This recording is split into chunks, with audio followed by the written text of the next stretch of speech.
Cédric Jubilard reste en prison.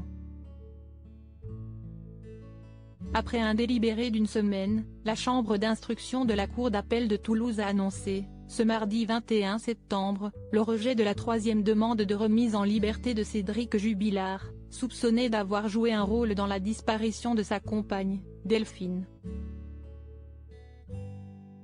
Incarcéré à la maison d'arrêt de Cesse, Haute-Garonne, depuis sa mise en examen le 18 juin dernier, le plaquiste de 33 ans restera à l'isolement pour au moins 3 mois supplémentaires, a précisé l'administration pénitentiaire. Une décision difficile à encaisser pour sa défense, comme l'a déclaré Jean-Baptiste Allary, l'un des 3 avocats de Cédric Jubilard lors d'un entretien accordé à la Dépêche du Midi.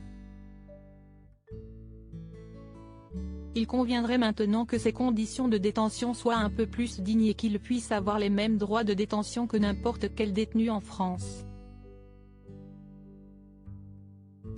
Ce sont des conditions d'incarcération qui sont exceptionnelles et qui dérogent au droit commun, ce qui est parfaitement anormal, a déploré le magistrat.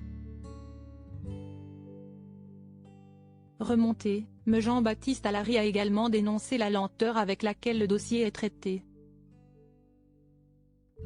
Et pour cause, 9 mois après la disparition de Delphine Jubilard, une expertise capitale pour l'enquête attend encore de livrer ses secrets, celle de la couette.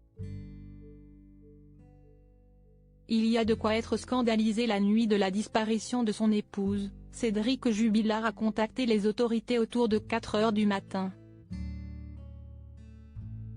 Lors des premières investigations au domicile familial, les policiers ont eu la surprise de trouver la couette de la jeune femme fraîchement lavée dans le tambour de la machine à laver. Celle-ci a aussitôt été classée parmi les pièces à conviction, mais les expertises traînent en longueur.